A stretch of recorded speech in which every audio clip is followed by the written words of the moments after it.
ദൈവത്തിൻ്റെ പരിശുദ്ധ നാമം വാഴ്ത്തപ്പെടുമാറാകട്ടെ.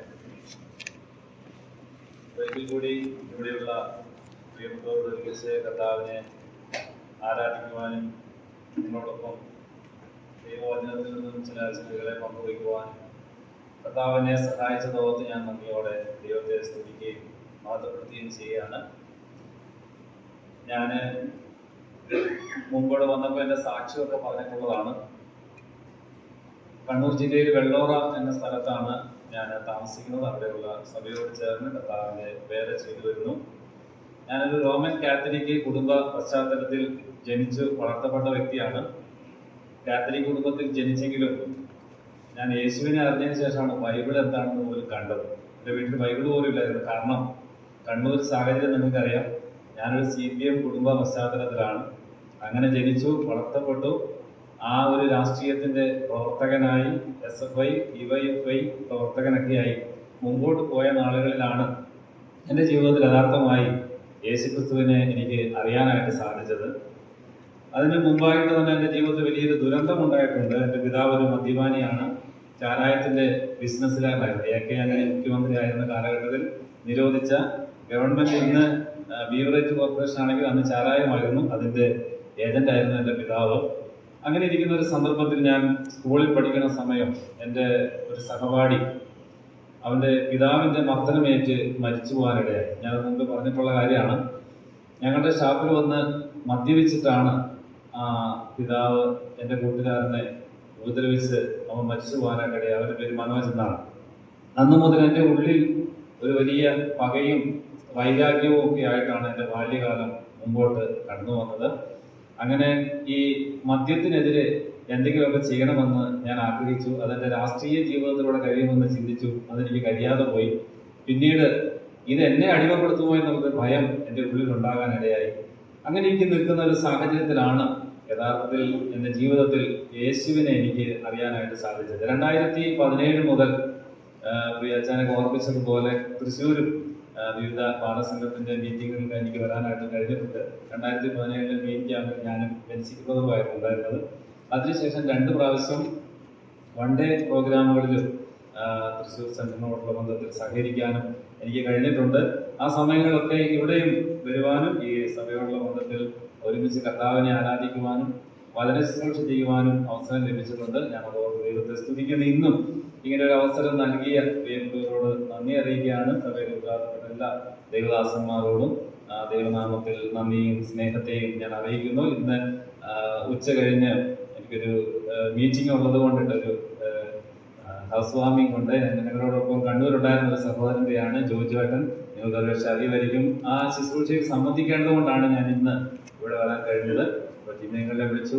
ഇങ്ങനെ ഒരുമിച്ച് ദൈവത്തെ മഹത്വപ്പെടുത്താൻ കഴിഞ്ഞതിൽ ഞാൻ ദൈവത്തെ സ്തുതിക്കുകയാണ്. ജിമ്മീങ്ങളോട് എനിക്ക് പറഞ്ഞാൽ തീരാത്ത ഒരുപാട് കടപ്പാടുകളും നന്ദിയൊക്കെ ഉണ്ട്. കാരണം ഞാൻ ഏതാണ്ട് 2008 തോന്നുന്നു ജിമ്മീങ്ങളെ പരിചയപ്പെടുന്നു. ആ സമയത്ത് വളരെ അപ്രതീക്ഷിതമായി ജിമ്മീങ്ങളും ഒരു ടീമും കണ്ണൂർ വന്നു. അങ്ങനെ വെള്ളോറയിൽ വന്നു. ആ സമയത്ത് ഞാൻ വേലയ്ക്ക് വേണ്ടി വേർതിരിഞ്ഞ ഒരു സമയമൊക്കെ ആയിരുന്നു. അപ്പോൾ എന്നെ കണ്ടപ്പോൾ പറഞ്ഞു, എൻ്റെ മുഖത്ത് നോക്കിയിട്ട് പറയാണ്, വിനു പ്രസംഗിക്കൂ. സത്യത്തിൽ ഞാൻ പ്രസംഗിച്ചിട്ടില്ല. പരസ്യയോഗത്തിൽ ഞാൻ പ്രസംഗിച്ചിട്ടില്ല. എനിക്ക് അറിയത്തില്ല പരസ്യയോഗത്തിൽ പ്രസംഗിക്കാൻ. അപ്പം ജിമ്മീങ്ങൾ എന്നോട് പറഞ്ഞു, വിനു വരണം, കോഴിക്കോട് ഒരു മീറ്റിംഗ് നടക്കുന്നുണ്ട്, പരസ്യയോഗത്തിൻ്റെ ഒരു ടീം വരുന്നുണ്ട്, വിനു അവിടെ ഒന്ന് പ്രസംഗിക്കണം എന്ന് പറഞ്ഞു. അപ്പം ഞാൻ അങ്കിളോട് പറഞ്ഞു, ഞാൻ ഇന്നുവരെ പ്രസംഗിച്ചിട്ടില്ല. എനിക്ക് പരസ്യയോഗത്തിൽ പ്രസംഗിക്കാൻ അറിയത്തില്ല. എന്നാൽ പരസ്യയോഗത്തിൽ പൊതുവേദിയിൽ പ്രസംഗിക്കാനായിട്ട് അതിന് മുമ്പേ എനിക്ക് രാഷ്ട്രീയത്തിൽ പ്രസംഗിക്കാൻ നന്നായിട്ട് അറിയാമായിരുന്നു. സ്കൂൾ ജീവിതത്തിൽ കഥാപ്രസംഗത്തിൽ എനിക്ക് പല പ്രാവശ്യം സമ്മാനങ്ങൾ കിട്ടിയിട്ടുള്ളതാണ്. അപ്പോൾ അതുകൊണ്ട് ഒരു പ്രസംഗത്തിന്റെ ശൈലിയുണ്ട്. ഇപ്പോഴും സത്യം പറഞ്ഞു കഴിഞ്ഞാൽ സഭയിൽ ശുശ്രൂഷ ചെയ്യുമ്പോൾ അറിയാതെ ആ രാഷ്ട്രീയത്തിന്റെ ഒരു ചൊവയൊക്കെ വന്നു പോകാറുണ്ട്. നിങ്ങൾ ക്ഷമിക്കണമേ എന്ന് ദൈവസ്നേഹത്തിൽ ഓർപ്പിക്കുകയാണ്. അപ്പോൾ ആദ്യമായി പരസ്യയോഗത്തിൽ പ്രസംഗിക്കാനായിട്ട് എനിക്ക് മൈക്ക് തന്നത് എൻ്റെ ഗുരുനാഥനാണ്. ജിമ്മിയങ്ങൾ നന്ദിയോടെ ഈ സമയം ഞാൻ ഓർക്കുന്നു. അതിനുശേഷം ഒരുപാട് സ്ഥലങ്ങളിൽ എൻ്റെ കർത്താവിനെ ഉയർത്തുവാൻ പൊതുവേദികളിൽ നിന്നുകൊണ്ട് കർത്താവിനെ ഉയർത്തി കാട്ടുവാൻ ദൈവം എനിക്ക് അവസരം തന്നിട്ടുണ്ട്. നന്ദിയോടെ ഞാനത് ഓർക്കുകയും ദൈവത്തെ സ്തുതിക്കുകയും ചെയ്യുന്നു. പ്രത്യേകിച്ച് ഈ സഭയോടുള്ള നന്ദി അറിയിക്കുന്നു. പല സന്ദർഭങ്ങളിലായി നിങ്ങളുടെ ആ കരുതലും സ്നേഹവും അനുഭവിക്കുവാൻ എനിക്ക് കഴിഞ്ഞിട്ടുണ്ട്. ദൈവനാമത്തിൽ നന്ദി അറിയിക്കുന്നു. എനിക്ക് ഭാര്യയും 4 മക്കളുണ്ട്. 4 കുട്ടികൾ പഠിക്കുകയാണ്. 3 ആണും 1 പെണ്ണുമാണുള്ളത്. ഞങ്ങളെ ഓർത്ത് പ്രത്യേകം പ്രാർത്ഥിക്കണമേ എന്ന് ദൈവസ്നേഹത്തിൽ ഓർപ്പിക്കുകയാണ്. കർത്താവ് നമ്മെ ധാരാളമായിട്ട് സഹായിക്കുമാറാകട്ടെ. അല്പസമയം, വളരെ ചുരുങ്ങിയ സമയത്തിനുള്ളിൽ ദൈവവചനത്തിൽ നിന്നും ചില ചിന്തകളെ പങ്കുവച്ചിരിക്കുവാനായിട്ട് ഞാൻ ആഗ്രഹിക്കുകയാണ്. ഞാൻ ഈ കേരളത്തിലെ മിക്കവാറും എല്ലാ ജില്ലകളിലും തന്നെ ബാലസംഘത്തിനൊക്കെ ക്ലാസ് എടുക്കാനായിട്ട് പോകാറുണ്ട്. ആ സമയത്തൊക്കെ ഞാൻ പറയുന്ന ഒരു കാര്യമുണ്ട്, പ്രിയ കുഞ്ഞുങ്ങളെ, നിങ്ങൾ ഭാഗ്യവാന്മാരാണ്. കാരണം നിങ്ങൾക്ക് ധാരാളം മിഷണറിമാരെ കുറിച്ച് പഠിക്കാനുള്ള അവസരമുണ്ട്. ഞാൻ പഠിച്ച മിഷണറി ആരാന്നറിയാവോ? ചെഗുവേരയും കാറൽ മാക്സ് ഒക്കെയാണ് ഞാൻ പഠിച്ച മിഷണറിമാർ, കേട്ടോ. അപ്പോ നിങ്ങൾ അതിൽ നിന്ന് വ്യത്യസ്തമായിട്ട് വില്യംകേരിയെ കുറിച്ചും അനേകം മിഷണറിമാരെ കുറിച്ചൊക്കെ നിങ്ങൾക്ക് പഠിക്കാനായിട്ട് കഴിഞ്ഞു എന്നത് വലിയൊരു ഭാഗ്യമാണ്. ദൈവം നിങ്ങളെ ധാരാളമായി സഹായിക്കട്ടെ. എൻ്റെ ജീവിതത്തിൽ എനിക്കൊരു ബാലസംഘം കിട്ടിയിട്ടില്ല. ബാലസംഘം കിട്ടിയിട്ടുണ്ട്. CPM-ന്റെ തത്തമ്മ ബാലസംഘമാണ് ഞാൻ സംബന്ധിച്ചിട്ടുള്ളത്. അതിൽ നിന്നുള്ള ചില അറിവുകൾ മാത്രമേ എനിക്കുണ്ടായിരുന്നുള്ളൂ. എന്നാൽ ദൈവം ഈ നിലയിൽ എന്നെ ഉപയോഗിക്കുന്ന ഓർത്ത് ഞാൻ നന്ദിയോടെ കർത്താവിനെ സ്തുതിക്കുകയും മഹത്വപ്പെടുത്തുകയും ചെയ്യാണ്. അന്ന് ഞാനൊക്കെ ഈ പാർട്ടി ക്ലാസ്സുകളിലൊക്കെ ചെല്ലുന്ന സമയത്ത് ഞങ്ങളോട് പറഞ്ഞു തരാറുണ്ട്, യേശുവും കൃഷ്ണനും മുഹമ്മദും ബുദ്ധനും എല്ലാം ഒരുപോലെയാണ്. യേശുവിൽ ഈ പറയുന്നതായ വ്യത്യസ്തതകളൊന്നും ഇല്ല. അപ്പൊ ഞാനും ചിന്തിച്ചിരുന്ന അതാണ്. കാരണം ഞാനൊരു ക്രൈസ്തവ കുടുംബത്തിൽ ജനിച്ചു എന്നിരുന്നാൽ പോലും ബൈബിള് കണ്ടിട്ടില്ല, ആത്മീകമായ അല്ലെങ്കിൽ യേശുവുമായി യാതൊരു ബന്ധവുമില്ല. എൻ്റെ പേര് പള്ളിയിൽ എന്നെ മാമോദിസ മുക്കിയപ്പോൾ എൻ്റെ അപ്പനൊന്നും പോയില്ല. വല്യപ്പനും വല്യമ്മച്ചിയും എല്ലാവരും കൂടി ചേർന്ന് എനിക്ക് മത്തായി എന്ന് പേരിട്ടു. എന്നെ ഇടയ്ക്കിടയ്ക്ക് അവരങ്ങനെ വിളിക്കാറുണ്ട്. അത് വിളി കേൾക്കുമ്പോൾ തന്നെ എനിക്ക് വല്ലാത്ത വിഷമമായിരുന്നു. അതുകൊണ്ട് സ്കൂളിൽ ചേർന്നപ്പോൾ എന്നെ മത്തായി എന്ന് പേരിടുമെന്ന് പറഞ്ഞാൽ ഞാൻ പറഞ്ഞു, ദൈവത്തെ ഓർത്ത് മത്തായി എന്ന് പേരിടുമെങ്കിൽ ഞാൻ സ്കൂളിൽ പോകത്തില്ല. അതുകൊണ്ടാണ് എന്നെ ബിനു എന്ന് അവര് മാതാപിതാക്കന്മാർ എനിക്ക് വീണ്ടും ഒരു പേരിട്ടു. അപ്പോ ഇന്ന് ഞാൻ മത്തായി അല്ല കേട്ടോ, അല്ലെങ്കിൽ ശരിക്കും ഞാൻ മത്തായി പോയാലായിരുന്നു. ആ ഒരു സാഹചര്യത്തിലാണെങ്കിൽ എന്റെ പേര് പോലെ തന്നെ ഞാൻ ആയി പോയാലായിരുന്നു. ഇന്ന് അങ്ങനെയല്ല, ദൈവം എന്നെ രക്ഷിച്ചു. ഞാനതോ ദൈവത്തെ സ്തുതിക്കുകയാണ്. അപ്പൊ എന്നോട് പാർട്ടി ക്ലാസ്സുകളിൽ പറഞ്ഞു തന്നത് യേശുവും മറ്റ് അവതാര പുരുഷന്മാരെ പോലെ ഒരു വ്യക്തി മാത്രമാണ്. അപ്പൊ യേശുവിൽ ഒരുപാട് കുറവുകളുണ്ട്. യേശുവിൽ ഒരുപാട് കുറവുകളുണ്ട് എന്ന് പറഞ്ഞ് പല കുറവുകൾ എന്നെ ചൂണ്ടിക്കാണിച്ചിട്ടുണ്ട്. അപ്പൊ ഞാനും അത് മനസ്സിലാക്കിയപ്പോൾ ശരിയാണ്, യേശുവിൽ ഒരുപാട് കുറവുകളുണ്ട്. എന്താണ് യേശുവിലുണ്ടായ കുറവ്? നമുക്കറിയാം കേട്ടോ, നമ്മുടെ കർത്താവിൽ ഒരു കുറവുമില്ല. അവൻ തികഞ്ഞവനാണ്. കാരണം യേശു ജനിച്ച് വളർത്തപ്പെട്ട ആ സമൂഹത്തിന്റെ മധ്യയിൽ നിന്നുകൊണ്ട് ചോദിച്ചൊരു ചോദ്യമാണ്, ഒരു പ്രസിദ്ധമായ ഒരു ചോദ്യമാണ് യേശു ചോദിച്ചത്. നിങ്ങളിൽ എന്നെ പാപത്തെക്കുറിച്ച് ബോധം വരും, അല്ലെ? അവിടെ ചൂണ്ടിക്കാണിക്കുവാനായി ഒരു വ്യക്തി പോലും എഴുന്നേറ്റ് നിന്നില്ല എന്നതാണ് നമ്മുടെ കർത്താവിന്റെ ഏറ്റവും വലിയ ശ്രേഷ്ഠത. അപ്പോൾ കർത്താവിൽ കുറവുള്ളവനല്ല. എന്നാൽ ലോകം പറയുന്നുണ്ട് യേശുവിൽ ചില കുറവുകളുണ്ട്. എന്താണ് യേശുവിൽ കണ്ട ചില കുറവുകൾ? യേശു പറഞ്ഞ ചില ഉപമകളിലൂടെ തന്നെ അത് ഞാൻ ഇന്ന് വ്യക്തമാക്കാൻ ആഗ്രഹിക്കുകയാണ്. യേശുവിൽ കുറവുണ്ടോ ഇല്ലയോ എന്നത് നമുക്ക് അതിനുശേഷം ചിന്തിക്കാം.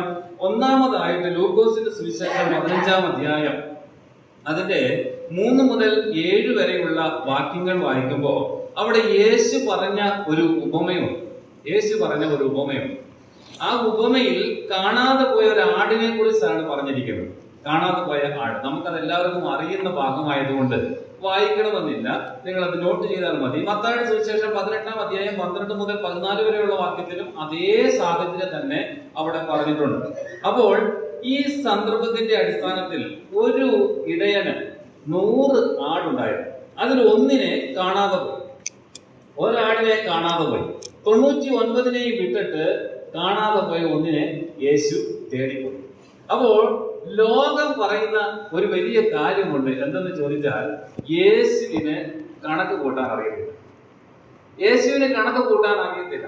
കാരണം എന്ന് ചോദിക്കാം, ഈ ഒരാട് നഷ്ടപ്പെട്ടു. ഒരു ഇടയനെ സംബന്ധിച്ചോളം ഇന്ന് എനിക്കറിയാം, തൃശ്ശൂര് പട്ടണത്തിൽ ജീവിക്കുന്ന ആളുകളായ നിങ്ങളോട് ഈ കൃഷിയെ കുറിച്ചോ ആടിനെ കുറിച്ചോ ഒന്നും ചോദിച്ചാൽ കാര്യമില്ല എന്ന് എനിക്ക് നന്നായിട്ട് അറിയാം. ഞാനൊരു കർഷകൻ കൂടിയാണ് കേട്ടോ.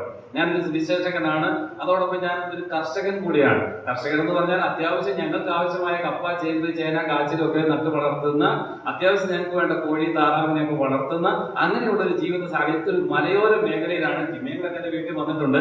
അങ്ങനെ ജീവിക്കുന്ന ഒരാളാണ് ഞാൻ. അപ്പൊ കൃഷിയും ഈ ഒരുപാട് ജീവജാലങ്ങളുടെയൊക്കെ മധ്യത്തില്, നിങ്ങൾ വൈക്കം മുഹമ്മദ് ബഷീറിനെ കുറിച്ചൊക്കെ പഠിച്ചിട്ടുണ്ടെങ്കിൽ ജീവചരിത്രത്തിൽ പറയുന്നത് പോലെ ഒരു സംഭവമാണ് എന്റെയും ജീവിതത്തിലുള്ളത്.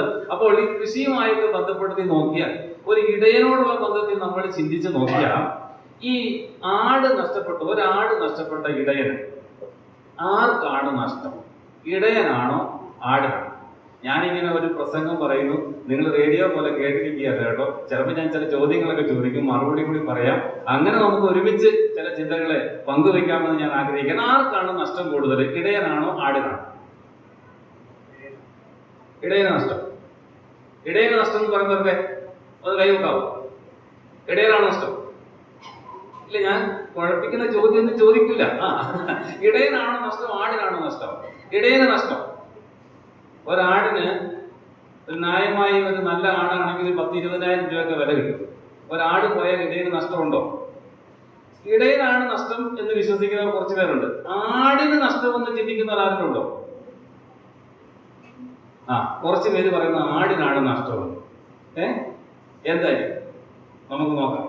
അപ്പൊ ഇവിടെ നമ്മൾ കാണുന്നത്, കാണാതെ പോയ ആടിനെ തേടി പോകുന്ന ഒരു ഇടയനെ കുറിച്ചാണ് നമ്മളിവിടെ കാണുന്നത്. പ്രിയമുള്ളവര്, ഇടയൻ ഒരാട് പോയാൽ, 100 ആടിൽ നിന്ന് ഒരു ആട് പോയാൽ അടുത്ത പ്രസവത്തിൽ 2-3 കുഞ്ഞുങ്ങൾ കൂടുതൽ കിട്ടും. അതിനെ വളർത്തി കഴിഞ്ഞാൽ ഈ നഷ്ടം വേണമെങ്കിൽ ഇടയന് പരിഹരിക്കാം. നമുക്കറിയാം, ഒരു ഇടയൻ ആടുകളെ വളർത്തുമ്പോൾ ഇതിലെല്ലാത്തിനെയും കിട്ടുമെന്നുള്ള പ്രതീക്ഷയിലൊന്നല്ല ഒരു ഇടയനെ വളർത്തുന്നത്. ഇതിൽ ചിലതൊക്കെ പോകും, ചിലത് കിട്ടും, അല്ലെ? ചിലത് കിട്ടും, ചിലതൊക്കെ പോകും. അങ്ങനെ നഷ്ടം എന്തായാലും ഉണ്ട് എന്ന് ഇടയന് നന്നായിട്ട് അറിയാം. പക്ഷേ ഇവിടെ ഈ കണക്ക് കർത്താവ് പറയുമ്പോൾ ലോകത്തിന്റെ ദൃഷ്ടിയിൽ ചിന്തിക്കുമ്പോൾ 99 എണ്ണത്തിനെ മരുഭൂമിയിൽ, അതുപോലെ തന്നെ വന്യമൃഗങ്ങളൊക്കെ ഉള്ള ഉപദ്രവിക്കുവാൻ സാധ്യതയുള്ള ഈ മേഖലയിൽ വിട്ടിട്ട് ഒരെണ്ണത്തിനെ തേടിപ്പോയ യേശുവിനെ നോക്കി ലോകം പറഞ്ഞു, യേശുവിന് കണക്കറിയത്തില്ല, അല്ലെ? യേശുവിനെ കണക്കറിയത്തില്ല. പ്രിയമുള്ളവരെ, നമുക്കറിയാം, ഇടയൻ അതാണ് നഷ്ടമെങ്കിൽ ഒരാടിന്റെ നഷ്ടം എത്ര വലുതാണ് എന്ന് നമ്മൾ ചിന്തിക്കണം. ആ വരികൾക്കിടയിലൂടെ വായിക്കുമ്പോൾ ചില കാര്യങ്ങളെ നമുക്ക് ബോധ്യമാകുന്നുണ്ട്. ഇടയന് നഷ്ടമുണ്ട്, എന്നാൽ ആടിന്റെ നഷ്ടം എന്തൊക്കെയെന്നറിയാമോ? ആടിന് നഷ്ടപ്പെടുന്നത് ഒരു വലിയ സംരക്ഷണമാണ്. ഇടയന്റെ സംരക്ഷണത്തിൽ നിന്ന് ആട് നഷ്ടപ്പെട്ടു പോവുകയാണ്. ആടിന് രണ്ടാമത്തെ നഷ്ടം ഒരു തൊഴുത്താണ്. ആടിന്റെ മൂന്നാമത്തെ നഷ്ടം എന്നത് ഒരു കൂട്ടവും കൂട്ടായ്മയുമാണ്. പിന്നെ എന്താണ്? ആടിനെ സംബന്ധിച്ച് നഷ്ടങ്ങൾ ഒരുപാടാണ്. പക്ഷെ ഈ നല്ല ഇടയന് അതറിയാം, ആടിന് അതറിയാൻ പാടില്ല. ആട് അതുകൊണ്ട് തെറ്റിപ്പോയി.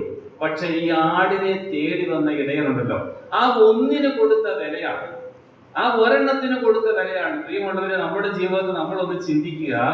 നമ്മൾ നഷ്ടപ്പെട്ടു പോയായിരുന്നെങ്കിൽ നഷ്ടം നമുക്കായിരുന്നു, അല്ലെ?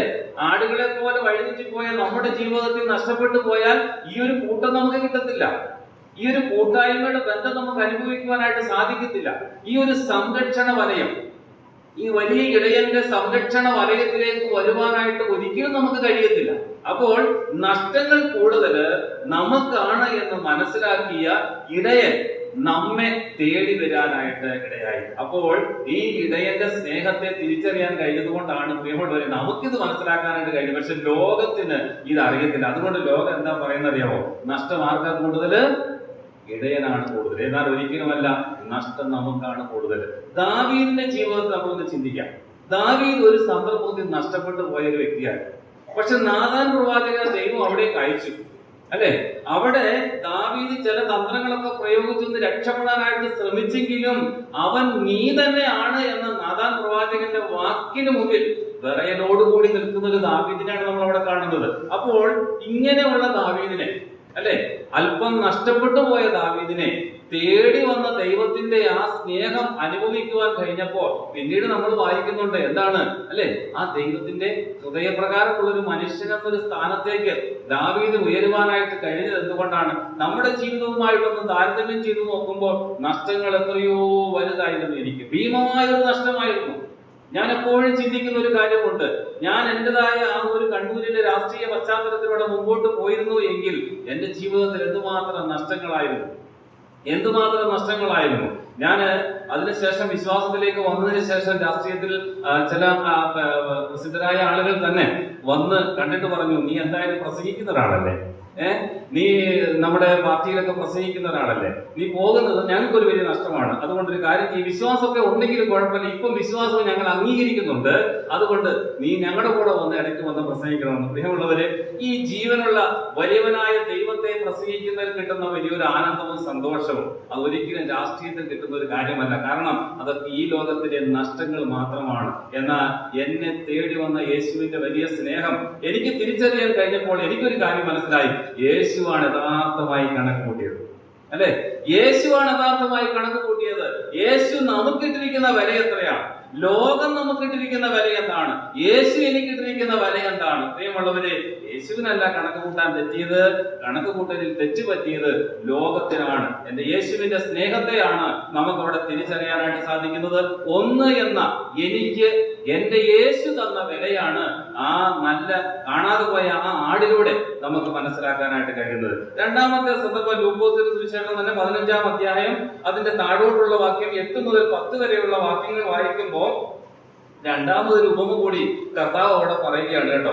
ഈ ഉപമ വായിച്ചപ്പോൾ സത്യം പറഞ്ഞാൽ ഞാനും ചിന്തിച്ചു പോയി, ഇതെന്തോ ആണ് ഇങ്ങനെ കർത്താവ് പറയാനായിട്ടുണ്ടായ സാഹചര്യം എന്താണ്? ലൂക്കോസ് 15-ന്റെ 8 മുതൽ 10 വരെയുള്ള വാക്യങ്ങളിൽ കാണാതെ പോയ ഒരു ദ്രഹ്മയെ കുറിച്ചാണ് അവിടെ പറഞ്ഞിരിക്കുന്നത്.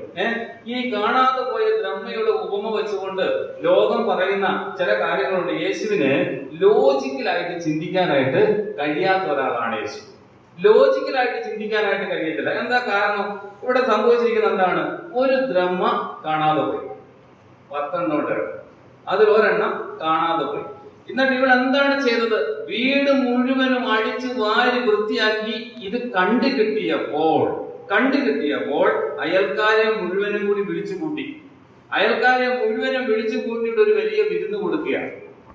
നമ്മുടെ വീട്ടിൽ നിന്ന് 10,000 രൂപ വച്ചിരിക്കും. വീട്ടിൽ വെച്ച 10,000 രൂപയിൽ 1000 രൂപ കാണാതെ പോയി. 1000 രൂപ കാണാതെ പോയി. ഒരുപാട് ശ്രമിച്ച് ആ 1000 രൂപ നമുക്ക് കിട്ടി, 10,000 രൂപയായി. അപ്പൊ നമ്മൾ എന്ത് ചെയ്യാന്നറിയോ? നമ്മുടെ ചുറ്റുവട്ടത്തുള്ള എല്ലാവരെയും കൂടി വിളിച്ചിട്ട് ഒരു സദ്യ കൊടുക്കുക. 1000 രൂപ നമുക്ക് നഷ്ടപ്പെട്ടു പോയി, അത് തിരിച്ചു കിട്ടി. ഒരു 100 പേർക്ക് സദ്യ കൊടുക്കണമെങ്കിൽ എത്ര പൈസയാണ്? ക്യാമ്പ് കഴിഞ്ഞേ അറിയാം അല്ലെ? ഒരു ക്യാമ്പ് കഴിഞ്ഞപ്പോൾ അറിയാം നമുക്ക് എത്ര പൈസ ആയി അല്ലെ? ആരെങ്കിലും ചെയ്യുമോ? ചെയ്യോ?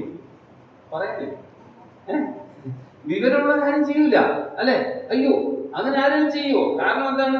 1000 രൂപ പോയി കണ്ടുകിട്ടി അല്ലെ? പ്രാർത്ഥിച്ചു, എനിക്ക് ദൈവം തന്നു, ഞാനും പ്രാർത്ഥിച്ചു അല്ലെ? ദൈവവും പ്രാർത്ഥന കേട്ടു, വേറെ ആരും കൊണ്ട് അറിഞ്ഞിട്ടില്ല, അതുകൊണ്ട് ഞാൻ എന്ത് ചെയ്യാം? ഞാൻ സൂക്ഷിച്ചു അല്ലെ? അപ്പൊ ഇങ്ങനെ ചെയ്താൽ ലോകത്തിന്റെ ദൃഷ്ടിയിൽ എന്താണ്? ഇതൊരു നഷ്ടക്കച്ചവടമാണ് അല്ലെ? ഇതൊരു നഷ്ടക്കച്ചവടമായിട്ടാണ് ലോകം കാണുന്നത്. അപ്പൊ പറയുകയാണ് എന്താണ്? ലോജിക്കലായിട്ട് യേശുവിന് ചിന്തിക്കാനായിട്ട് സാധിക്കത്തില്ല. പ്രിയമുള്ളവരെ, ഇവിടെ കർത്താവ് ഒന്നിന് കൊടുത്ത വിലയാണ്.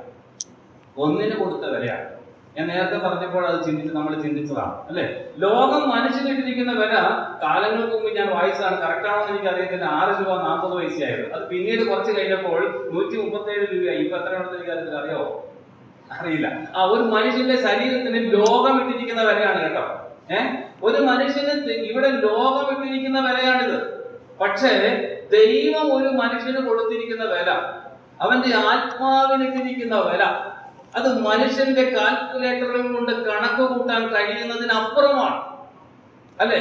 മനുഷ്യന്റെ കാൽക്കുലേറ്ററുകൾക്കോ മനുഷ്യന്റെ ചിന്താഗതികൾക്കോ വർണ്ണിക്കാൻ കഴിയുന്നതിനപ്പുറം. അതാണ് പറഞ്ഞിരിക്കുന്നത്, ലോകത്തെക്കാൾ, ഭൂലോകത്തെക്കാൾ അധികം വിലയുള്ള നിന്റെ ആത്മാവ് എന്നാണ് തിരുവെഴുത്തുകളിൽ രേഖപ്പെടുത്തിയിരിക്കുന്നത്. പ്രിയമുള്ളവരെ, അപ്പോൾ ആ ഒന്നിന്റെ വില ലോകത്തിനത് അറിയത്തില്ല. ഒന്നിന്റെ വില ലോകത്തിനറിയത്തില്ല. ഒന്നിന്റെ വില എന്ത് എന്നത് യേശുവിന് മാത്രമാണ് അറിയുന്നത്. അപ്പോൾ ഇവിടെ പറയുകയാണ്, ഒരു വലിയ നഷ്ടമുണ്ടായെങ്കിൽ ആ നഷ്ടങ്ങളിൽ നിന്നൊരു തിരിച്ചു കിട്ടിയപ്പോൾ ഒരു പാവി മാനസാന്തരപ്പെടുമ്പോൾ സ്വർഗത്തിൽ ആനന്ദമാണ്. അതാണ് നമുക്ക് അവിടെ താഴോട്ട് വായിക്കുമ്പോൾ കാണാൻ സാധിക്കുന്നത്. നമ്മുടെയൊക്കെ ജീവിതത്തിലെ മാനസാന്തരം യേശുവിനെ അറിയുവാൻ കഴിഞ്ഞത് നിമിത്തം സ്വർഗത്തിലെ ഒരു വലിയ ആനന്ദത്തെ നമുക്ക് അവിടെ കാണാനായിട്ട് കഴിയാണ്. ഇത് മനസ്സിലാക്കിയ ലോകം പറയുന്നത് എന്താണെന്നറിയാമോ? യേശുവിന് ലോജിക്കലി ചിന്തിക്കാനായിട്ട് അറിയാത്ത ഒരാളാണ്. യേശു അങ്ങനെയല്ല ചിന്തിക്കുന്നത്. യേശു ലോകം ചിന്തിക്കുന്നത് പോലെ അല്ല ചിന്തിക്കുന്നത്. ലോകത്തിൽ നിന്ന് വ്യത്യസ്തമായി ചിന്തിക്കുന്നവനാണ് നമ്മുടെ യേശു. അതുകൊണ്ടാണ് നമ്മെ കണ്ടുകിട്ടാനിടയായത്, നമ്മെ അന്വേഷിച്ച് വരാനായിട്ട് ഇടയായത്. അടുത്ത ഭാഗത്തേക്ക് വരുമ്പോൾ അതിന്റെ 11 മുതൽ 32 വരെയുള്ള വാക്ക്, ഞാൻ വളരെ വേഗത്തിൽ പോവാണ്, എന്റെ സമയം തീരാറായി. അപ്പൊ 11 മുതൽ 32 വരെയുള്ള വാക്യങ്ങളിൽ വീണ്ടും ഒരു കാര്യം കൂടി പറയുന്നുണ്ട്. അവിടെ എന്താണ്? ലൂക്കോസിന്റെ സുവിശേഷം 11 മുതൽ 32 വരെയുള്ള വാക്യങ്ങളിൽ നഷ്ടപ്പെട്ടു പോയ ഒരു മകനെ കുറിച്ചാണ് പറഞ്ഞത്. നഷ്ടപ്പെട്ടു പോയ ഒരു മകൻ, അല്ലെ?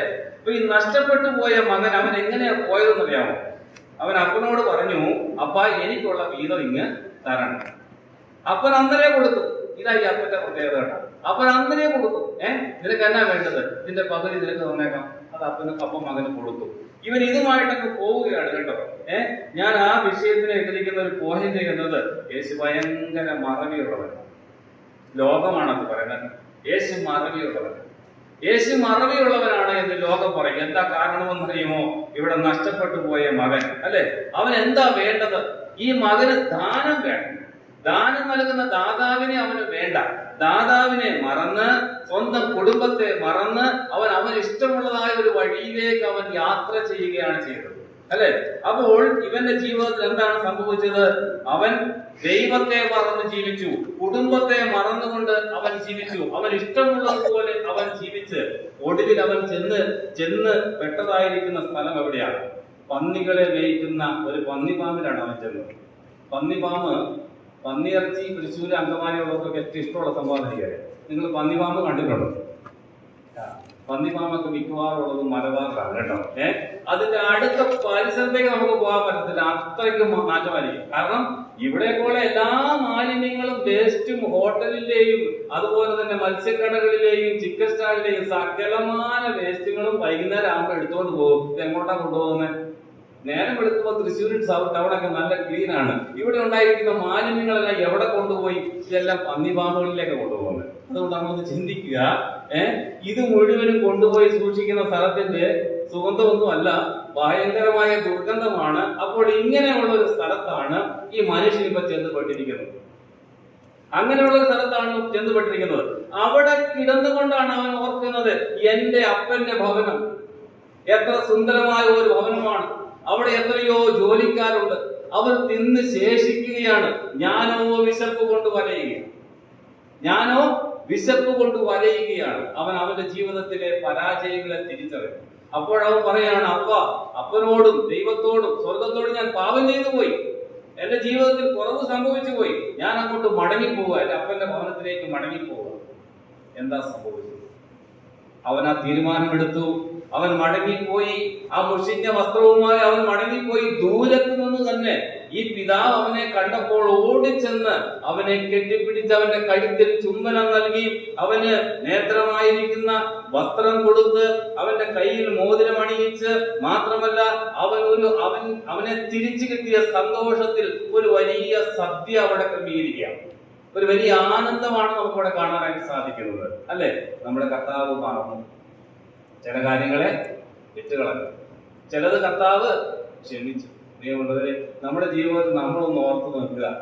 കർത്താവ് നമ്മോട് ചില കാര്യങ്ങൾ വിട്ടില്ല എങ്കിൽ, ചില കാര്യങ്ങളെ കർത്താവ് നമ്മളോട് ക്ഷമിച്ചില്ല എങ്കിൽ നമുക്കൊരിക്കലും അങ്ങയുടെ സന്നിധിയിലേക്ക് പോകാനായിട്ട് സാധിക്കത്തില്ലായിരുന്നു. കാരണം എന്താണ്? നമ്മൾ ആ ചെളിക്കുഴിയിൽ കഴിഞ്ഞവരാ. യെശയ്യാ പ്രവാചകൻ 1-ാം അധ്യായം 18-ാമത്തെ വാക്യത്തിൽ ഇങ്ങനെ പറഞ്ഞിരിക്കുന്ന യെശയ്യാ പ്രവാചകൻ പറയാണ്, വരുവിൻ, നമുക്ക് തമ്മിൽ വാദിക്കാം. നിങ്ങളുടെ പാവം എത്ര കടുകുപ്പായിരുന്നാലും അതിനെ ഹിമം പോലെ വെളുപ്പിക്കും, അല്ലേ? ദൈവത്തിന്റെ വചനം അവിടെ രേഖപ്പെടുത്തിയിരിക്കുകയാണ്. പാപങ്ങളെ ക്ഷമിക്കുന്ന ദൈവം, രക്താംബരം പോലെ ചുവപ്പായിരിക്കുന്ന പാപത്തെ പഞ്ഞി പോലെ വെണ്മയുള്ളതാക്കി മാറ്റുവാനായിട്ട് കഴിയുന്നത് യേശുവിന് മാത്രമാണ്. അതിന്റെ കാരണം എന്താണ്? നമ്മുടെ പാപങ്ങളെ ക്ഷമിക്കുന്ന ഒരു ദൈവമാണ്. ഈ മകൻ അരുതാത്ത വഴികളിലൂടെ സഞ്ചരിച്ചെങ്കിൽ അവനോട് കരുണ കാണിച്ച, അവനോട് ക്ഷമിച്ച ഒരു ദൈവത്തെയാണ് നമുക്കവിടെ കാണാൻ സാധിക്കുന്നത്. ലോകം പറയും, ഇങ്ങനെ പോയവനെ എന്ത് ചെയ്യണം? വെട്ടൊന്ന് അത് തൃശ്ശൂരില്ലേ ആ പഴത്തില്? വെട്ടൊന്ന് മുറി രണ്ട്. ഇവനെ എന്ത് ചെയ്യണം? അവനെ വിട്ടേക്കണം. അവന് കൊടുക്കാനുള്ളതെല്ലാം കൊടുത്തു. അവൻ ദുഷ്ടനാണ്, അവൻ ചതിയനാണ്, അവൻ എന്നെ വിട്ടു പോയവനാണ്, എന്റെ സ്വത്ത് മുഴുവൻ നശിപ്പിച്ചവനാണ്, അവൻ ഒന്നുമില്ലാത്തവനായി കയറി വന്നിരിക്കുന്നു. അവനെ ഞാൻ സ്വീകരിക്കുക. പക്ഷെ യേശു എന്താ പറഞ്ഞത്? പ്രിയമുള്ളവരെ, ആ പാപിയായ മനുഷ്യൻ ഞാനും നിങ്ങളും ആകുന്ന നാം ഓരോരുത്തരുമായി നമ്മോട് കർത്താവ് കരുണ കാണിച്ചു. നമുക്ക് അഹങ്കരിക്കാൻ ഒന്നുമില്ല കേട്ടോ. നമ്മുടെ ജീവിതത്തിലെ കുറവുകൾ എത്രമാത്രം വരുന്നത്. റോമാലേഖനത്തിൽ നമ്മളത് വായിക്കുന്നു അല്ലെ? അശുദ്ധരായ, ദുഷ്ടന്മാരായോ, പാപികളായോ, ദൈവത്തോട് അകന്നുപോയവരായോ, നമുക്ക് പറയാൻ യോഗ്യതകളൊന്നുമില്ല. അയോഗ്യതകളുടെ ഒരു വലിയ ലിസ്റ്റാണ് നമ്മൾ അവിടെ എല്ലാം കാണുന്നത് അല്ലെ? ഗലാത്യ ലേഖനത്തിലേക്ക് വരുമ്പോൾ 5-ാം അധ്യായം 19 പോലുള്ള വാക്യങ്ങൾ. നമ്മൾ ആരായിരുന്നു? ദുർനടപ്പ്, അശുദ്ധി, ദുഷ്കാമം, വിഗ്രഹാരാധന, ആഭിചാരം, പക, പിണക്കം, ജാരശങ്ക, ക്രോധം, ശാഠ്യം, ദ്വന്ദ്വപക്ഷം, ഭിന്നത, അസൂയ, മദ്യപാനം, 15 കൂട്ടം സ്വഭാവങ്ങൾ. ഇതെല്ലാം നമ്മുടെയൊക്കെ ജീവിതത്തിൽ ഇങ്ങനെ നിറഞ്ഞ് കായ്ച്ചുകൊണ്ടിരിക്കുന്ന സാഹചര്യത്തിൽ നിന്നും അല്ലെ, അശുദ്ധിയുടെ ആ ഒരു വലിയ പ്രയാണത്തിലൂടെ പോയിക്കൊണ്ടിരുന്നപ്പോൾ അവിടെ നിന്നും നമ്മുടെ വലിയവനായ കർത്താവ് നമ്മെ കൈ പിടിച്ചുയർത്താനിടയായി. നമ്മുടെ കർത്താവ് നമ്മളോട് ക്ഷമിച്ചു. ലോകം പറയുന്നു അത് യേശുവിന്റെ മറവിയാണ്. യേശുവിന്റെ മറവിയല്ല, യേശു നമ്മളോട് ക്ഷമിച്ചതാണ്. അടുത്ത ഭാഗം നമ്മൾ കാണുന്ന ലൂക്കോസിന് ശേഷം 9-ാം അധ്യായത്തിലേക്ക് വരുന്നു. അതിന്റെ 57-58 വാക്യങ്ങൾ. ഈ വാക്യങ്ങളെ വായിച്ച ലോകം യേശുവിനെ നോക്കിയിട്ട് പറയുകയാണ്, ഹീസ് നോട്ട് എ ഡിപ്ലോമാറ്റ്. നയതന്ത്ര വിഷയത്തിൽ യേശു ഒരു വലിയ പരാജയമാണ്. എന്താണ്? നമുക്കറിയാം, നമ്മുടെ ലോകത്ത് ഒരുപാട് രാഷ്ട്രീയ നേതാക്കന്മാർ കഴിഞ്ഞ 5 വർഷങ്ങൾക്ക് മുമ്പ് നമ്മുടെ സർക്കാർ അധികാരത്തിൽ വരുന്നതിന് മുമ്പേ പറഞ്ഞു LDF വരും, എല്ലാം ശരിയായി 6 മാസം കൊണ്ട് ബാക്കി കൂടി ശരിയാകാൻ പോവാണ്. അപ്പോൾ LDF വരും, എല്ലാം ശരിയാകും.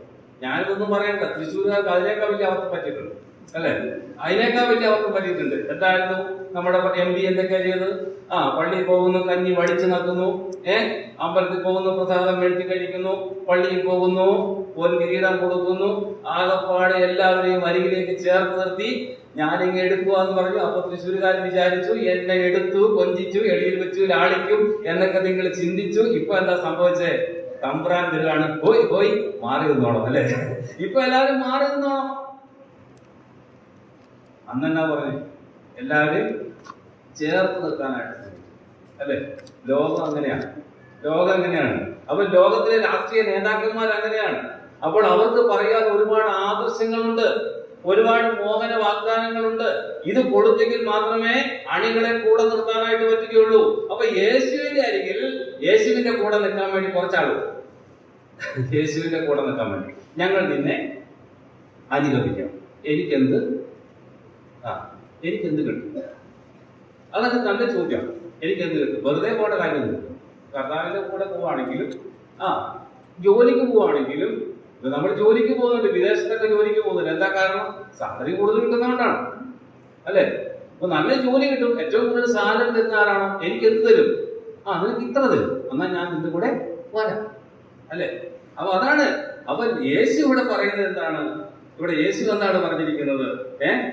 യേശു ലൂക്കോസിന് 9-ാം അധ്യായം 57-58 വാക്യങ്ങളിൽ പറയുകയാണ്, ഞാൻ നിന്റെ കൂടെ വന്നാൽ എനിക്ക് എന്ത് തരുമെന്ന് ചോദിച്ചപ്പോൾ യേശു പറയാണ്, ആകാശത്തിൽ പറവകൾക്ക് ആകാശമുണ്ട്, പാമ്പുകൾക്ക് മാളമുണ്ട്, മനുഷ്യപുത്രനെ തല ചായ്ക്കാൻ മണ്ണിലിട്ട്. ഈ മണ്ണിൽ ഇടമില്ലാത്ത ഒരാളുടെ കൂടെ ആരെങ്കിലും പോകുമോ? ഇതാണ് പറഞ്ഞത്. യേശുവിനെ ലോജിക്കലി ചിന്തിക്കാൻ അറിയത്തില്ല. പക്ഷെ ഇവിടുത്തെ രാഷ്ട്രീയക്കാർക്ക് ലോജിക്കലി ചിന്തിക്കാൻ അറിയാം. അപ്പൊ അവരെന്താ പറയുക?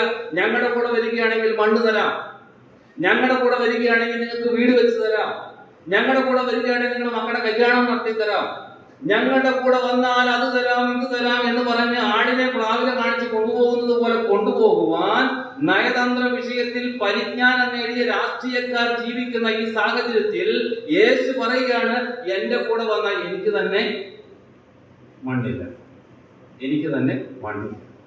യേശുവിന് മണ്ണില്ല, പിന്നെ യേശുവിന് കൂടെ ആരെങ്കിലും പോകുമോ പ്രിയമുള്ളവരെ?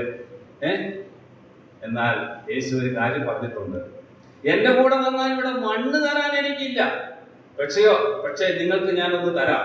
എന്താണ് തരാനുള്ളത്? വിണ്ണ് ഞാൻ നിങ്ങൾക്ക് തരാം. അല്ലേ? അത് മനസ്സിലാക്കിയൊക്കെ പാട്ടുകാർ പാടി, ലോക സുഖ സൗകര്യങ്ങളാകുന്ന പ്രതാപങ്ങൾ മോടിയോട് കൂടി എന്നെ മാടി വിളിച്ചാൽ സുന്ദരന മനോഹര നിന്നെ പിരിഞ്ഞി ലോകയാത്ര പ്രാകൃതരാം ജാരന്മാരെ വരിക്കുമോ വത്സല മണ്ണെ പ്രതി മാണിക്യം വേടിയുകില്ല ഞാൻ ഈ മണ്ണെ പ്രതി മാണിക്യം വേടിയുകില്ല ഞാൻ ഈ മണ്ണെ പ്രതി മാണിക്യം പിടിയത്തില്ല. അപ്പൊ ലോകം പറയും, ലോകത്തിലെ നേതാക്കന്മാർ പറയും, ഞങ്ങളുടെ കൂടെ നിന്നാൽ നിങ്ങൾക്ക് ഇതൊക്കെ തരാം. ഇതെല്ലാം ഇവിടെ അവസാനിക്കുമ്പോൾ യേശു പറയുകയാണ്, എന്റെ കൂടെ വരുമ്പോൾ നിന്റെ ജീവിതത്തിൽ കുരിശും എടുത്തുകൊണ്ട് വേണം നീ എന്നെ അനുഗമിക്കാനായിട്ട്. അല്ലെ? നമ്മുടെ ജീവിതത്തിൽ കഷ്ടതകളും ബുദ്ധിമുട്ടുകളും പ്രശ്നങ്ങളും പ്രയാസങ്ങളൊക്കെ ജീവിതത്തിൽ നേരിടുമ്പോൾ നമുക്കൊരു ആശ്വാസമുണ്ട്. ഇവിടുത്തെ മണ്ണല്ല, അതിനപ്പുറമായ ഒരു വിണ്ണ് എനിക്കായി എന്റെ യേശു ഒരുക്കിയിരിക്കുകയാണ്. നമുക്ക് നന്ദിയോടെ ദൈവത്തെ സ്തുതിക്കാം. 5ാമത്തെ വിഷയത്തെ കൂടി കുറിച്ച് പറഞ്ഞ് ഞാൻ എന്റെ വിഷയത്തിൽ നിന്ന് അവസാനിപ്പിക്കുകയാണ്. മത്തായിയുടെ സുവിശേഷം 20-ാം അധ്യായം അതിന്റെ 1 മുതൽ 6 വരെയുള്ള വാക്യങ്ങൾ വായിക്കുമ്പോൾ അവിടെ പറയുകയാണ്, ഒരു തോട്ടക്കാരനുണ്ട്. ആ തോട്ടക്കാരന് ധാരാളം കർഷകരുണ്ട്, കൃഷിക്കാരുണ്ട്. ഈ കൃഷിക്കാർക്ക് ശമ്പളം കൊടുക്കുന്നതിനെ കുറിച്ചാണ് അവിടെ പറഞ്ഞിരിക്കുന്നത്. അപ്പൊ സാമ്പത്തിക കാര്യത്തിൽ യേശു ഒരു പരാജയമാണ് എന്ന് ലോകം പറഞ്ഞു. അതിന്റെ കാരണമാണ് നമ്മൾ അവിടെ കണ്ടത്. രാവിലെ തൊട്ട് പണിക്ക് വേണ്ടി എന്ത് ചെയ്തു? യജമാനൻ ദാസനെ പറഞ്ഞു വിട്ടു. അവിടെ ഇവിടെയുള്ള എല്ലാ പണിക്കാരെയും കൂട്ടിക്കൊണ്ട് വന്നു. നമുക്കറിയാം, ഇപ്പൊ ടൗണിലൊക്കെ പോയി കഴിഞ്ഞാൽ, രാവിലെ പോയി കഴിഞ്ഞാൽ ഹിന്ദിക്കാരായ ആളുകൾ, ഒരുപാട് ബംഗാളികള് അവിടെ പണിക്ക് പോകാൻ വേണ്ടി റെഡിയായി നിൽക്കുകയാണ്. അപ്പൊ നമ്മൾ നോക്കും, തെങ്ങിന് കിടക്കാനാണെങ്കിൽ ആരോഗ്യമുള്ളവനെ നോക്കി നമ്മൾ വിളിക്കും. അല്ലെ? അറിയാവുന്നവനെ, ആരോഗ്യമുള്ളവനെ നോക്കി നമ്മൾ വിളിക്കും. ഇങ്ങനെ ഓരോരുത്തർ വിളിച്ചോണ്ട് പോയിട്ട് അവസാനം ആരോഗ്യം കുറവുള്ള, അല്ലെ, അത്യാവശ്യം വലിയ കഴിവൊന്നും ഇല്ലാത്ത ആളുകൾ അവിടെ നിൽക്കും. അപ്പൊ വൈകി പോകുന്നവർക്ക് അങ്ങനെയുള്ളവരെ പണിക്ക് കിട്ടത്തുള്ളൂ. ഇവിടെ സംഭവിച്ച അങ്ങനെ തന്നെയാണ്. എന്ത് ചെയ്തു? യജമാനൻ പോയി എല്ലാരും വിളിച്ചു. രാവിലെ പോയി വിളിച്ചു. 8 മണിക്ക് കുറെ പേര് പണിക്കിറങ്ങി. 10 മണിയായപ്പോ കുറെ പേര് വന്ന് അവർക്കും പണി കൊടുത്തു. അല്ലെ? രാവിലെ വന്നവരോടൊരു കൂലി പറഞ്ഞു. ബാക്കി വരുന്നവരോടൊന്നും കൂലി പറഞ്ഞില്ല, നിങ്ങൾക്ക് വേണ്ടതുപോലെ തന്നേക്കാമെന്ന് പറഞ്ഞു. അവസാനം 5 മണിക്ക് പണി നിർത്തേണ്ട സമയമായപ്പോൾ തുമ്പയെല്ലാം എടുത്തു വെച്ച് കഴുകി വെച്ച് ക്ലിയർ ആകേണ്ട സമയത്ത് കുറച്ച് പേര് വന്നു. എല്ലാവർക്കും കൂലി ഒരുപോലെ. എല്ലാവർക്കും കൂലി ഒരുപോലെ കൊടുത്ത ദൈവം, അല്ലെ? യേശു അവിടെ എല്ലാവർക്കും ഒരുപോലെ കൂലി കൊടുക്കുകയാണ്. പ്രിയമുള്ളവരെ, ഇത് കണ്ട ലോകം പറഞ്ഞു, സാമ്പത്തിക വിഷയത്തിൽ യേശു പരാജയമാണ്. നമുക്കറിയാം, ഒരു കർഷകനെ കൊണ്ട് ഇങ്ങനെ വിജയിപ്പിക്കാൻ പറ്റത്തില്ല കൃഷി. ഇവിടെ കൃഷിയല്ലല്ലോ കൂടുതലുള്ളത്. ഇവിടെ കൂടുതലും അല്ലാതെ ടൗൺ മേഖലകളാണ്. കൃഷി മേഖലയിൽ നമുക്കറിയാം, തേങ്ങ ഇപ്പൊ നമുക്ക് നല്ല വിലയാണ്. എന്നാലും പണിയെടുത്തിട്ട് കാര്യമില്ല. തേങ്ങ ഒന്നും അല്ലെ വിചാരിച്ചാൽ പണിയെടുത്തിട്ട് കാര്യമൊന്നുമില്ല, തേങ്ങ കിട്ടാനില്ല. അല്ലെ? കവുങ്ങിന് പണിയെടുത്തിട്ട് കാര്യമില്ല, റബ്ബറിന് പണിയെടുത്തിട്ട് കാര്യമില്ല. ഇത് മുഴുവൻ പണിക്കാരനെ കൊടുക്കാനുള്ളതെന്നാണ് മുതലാളിമാർ പറയുന്നത്. തൊഴിലാളികൾ പറയും പണിയെടുത്തിട്ട് കാര്യമില്ല, കൂലി കിട്ടുന്നില്ല, ഇത് കിട്ടിയാലും സന്ധ്യാകുമ്പത്തിന് ഇത് മുഴുവൻ തീരുകയാണ്. സംഭവം രണ്ടുപേരും പറഞ്ഞത് ശരിയാണ്. അപ്പൊ എന്താണ്? നഷ്ടത്തിന്റെ കണക്കുകളെ പറയാനുള്ളൂ, അല്ലെ? എന്നാൽ പ്രിയമുള്ളവർ, ഈ യജമാനൻ എന്താ ചെയ്തത്? തുല്യമായി കൂലി കൊടുത്തൊരു യജമാനൻ. എല്ലാവരെയും ഒരുപോലെ കാണുന്ന യേശുവിന്റെ കണ്ണാണിത്. സുവിശേഷത്തിന്റെ കണ്ണാണ്, സ്നേഹത്തിന്റെ കണ്ണാണ്, കരുണയുടെ കണ്ണാണ് ഈ യേശുവിലൂടെ നമുക്ക് കാണാനായിട്ട് കഴിയുന്നത്. ഈ യേശുവിനെ നോക്കി ലോകം പറയും, സാമ്പത്തിക വിഷയത്തിൽ യേശു പരാജയമാണ്. ഒരിക്കലുമല്ല കേട്ടോ. അങ്ങനെ ലോകത്തിന് പറയാം, എന്റെ യേശു പരാജയമാണ്, എന്റെ യേശു വിജയമാണ്. പരാജയം മുഴുവനും ഞാനായിരുന്നു. എന്റെ ജീവിതമായിരുന്നു പരാജയം. പരാജയത്തിലേക്ക് കൂപ്പുകുത്തിപ്പോയ എന്റെ ജീവിതത്തെ എന്റെ യേശു കണ്ടപ്പോൾ എന്റെ വിജയത്തിലേക്ക് യേശു നയിച്ചു. നമുക്ക് ദൈവത്തെ സ്തുതിക്കാം.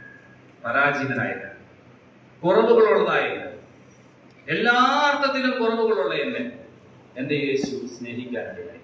നന്ദിയോടെ നമ്മുടെ ദൈവത്തെ സ്തുതിക്കുകയും കർത്താവിനെ മഹത്വപ്പെടുത്തുകയും ചെയ്യാൻ സമയം കഴിഞ്ഞിരിക്കുകയാണ്. എനിക്ക് ഒരു അവസരം നൽകിയ സഭയോട് ദൈവനാമത്തിൽ നന്ദി അറിയിച്ചുകൊണ്ട് ദൈവസന്നിധിയിലിരിക്കുന്നു. ഈ സ്ഥലസഭയെ പ്രാർത്ഥനയിൽ ഞാൻ ഇന്ന് ഓർക്കുന്നുണ്ട്. തുടർന്നും ദൈവം നിങ്ങളെ ധാരാളമായി അനുഗ്രഹിക്കുമാറാകട്ടെ എന്ന പ്രാർത്ഥനയോടുകൂടി വചന ശുശ്രൂഷ ചെയ്തിരിക്കുന്ന ദൈവനാമം മാത്രം മഹത്വപ്പെടുമാറാകട്ടെ.